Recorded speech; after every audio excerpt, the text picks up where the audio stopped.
What's up, good people, and welcome to week 6 of business updates and Amazon news. This week has been chaotic for me. We started off by getting notification from the warehouse manager that we could move into our new warehouse space and that the warehouse space would be open to us on Tuesday. And then when Tuesday rolled around, the warehouse manager told me that he already has a tenant for my old space and that they would be moving in on Wednesday, which means all my stuff needed to be out of the old unit by Tuesday.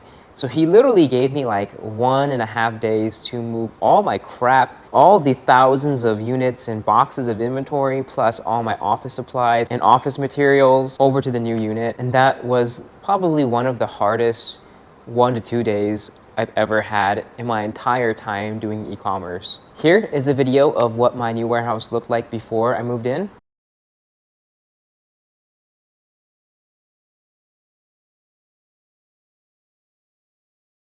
And here is a video of what the new warehouse looked like after I moved in.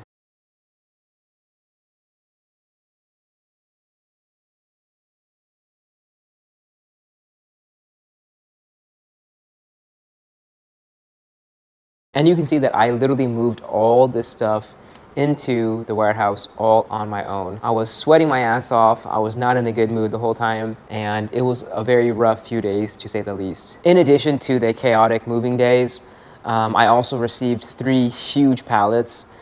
Each of these pallets were at least 72 inches in height.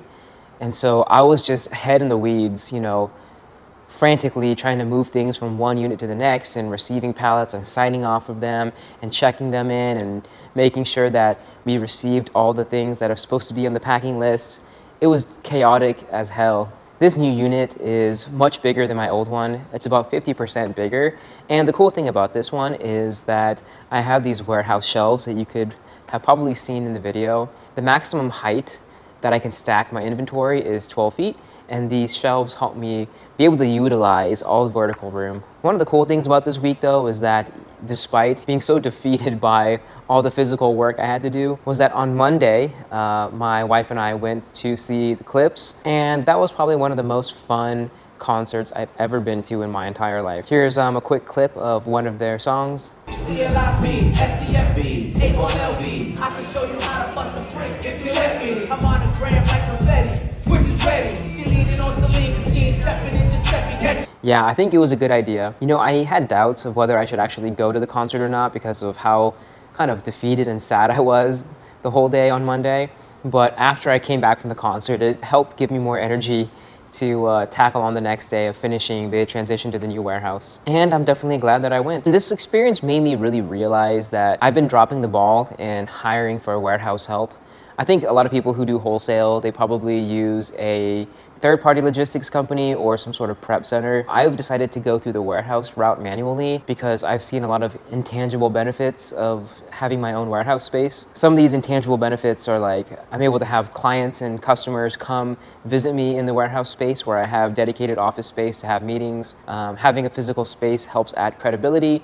It's on my website. A lot of brands and distributors who want to work with me, they will Google the address and check it out before approving accounts. It's been nice having my own space, but having your own space comes with the headache of trying to move all the inventory on your own.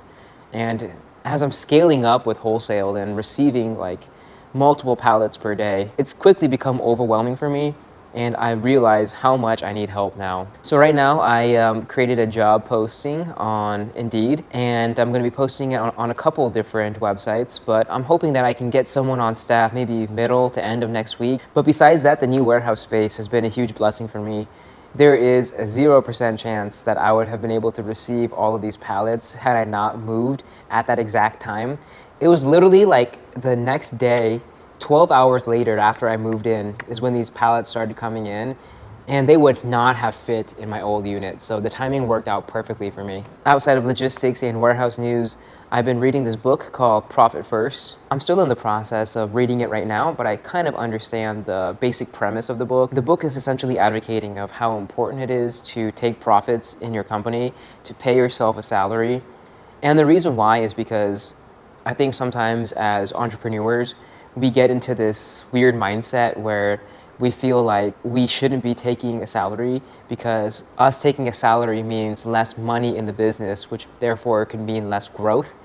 And as an entrepreneur, you're kind of already all in on trying to make this business a success. And so why would you take profits out to inhibit your own growth? But this book actually advocates the other side. The author advocates that not taking profits is actually what inhibits your growth. And the reason why is actually quite interesting. He talks about how, I guess as business people, that each time we have money in our account, we feel like we need to be doing something productive with it to grow the business.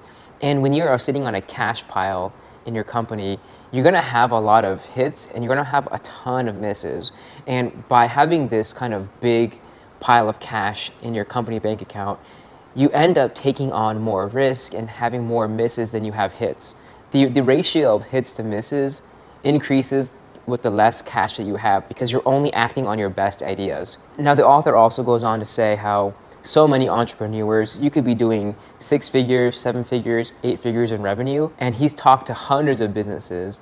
And the common underlying thing amongst all of them is that even though they're making this much in revenue, they're not profitable because of all these expenses that are eating through their cash. And if all these companies had taken profits and reduced the amount of cash they had on hand, they would be in a much better financial position. As I reflect on this and think about my own company, I realize how true that this is, and I wish I had read this book many years ago. In my company, the best year on record we ever had was in 2020, where we did about $1.2 to $1.3 million in revenue, and I think the net profit that year was, close to $300,000. And I obviously and stupidly didn't really take a salary that year because I wanted to reinvest all of that. And the result of that was that I ended up launching in my private label company a bunch of products that flopped.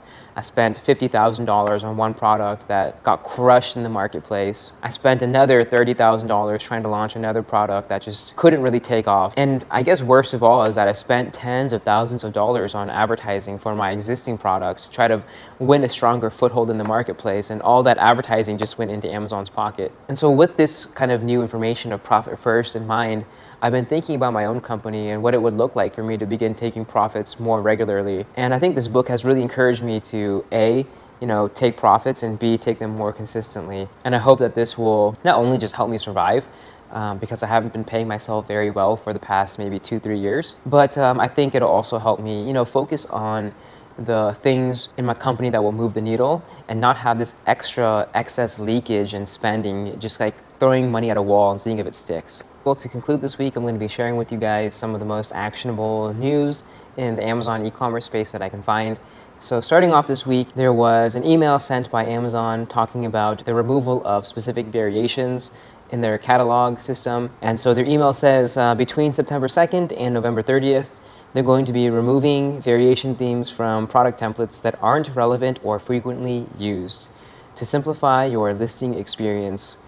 We've already marked the affected themes as deprecated, do not use in the product template variation theme name field. They go on to say, if you try to update a listing with a deprecated variation theme, you'll receive an error message that states the value specified is invalid and the update will not be successful. Okay, so this is pretty messed up. They emailed us this 10 days before September 2nd, telling us that of our entire catalog, there may be some variations that are going to be deprecated and no longer going to be in use. And now we need to go through our entire catalog to figure out what these variations are. That's a lot of work for a lot of sellers who might have a massive catalog.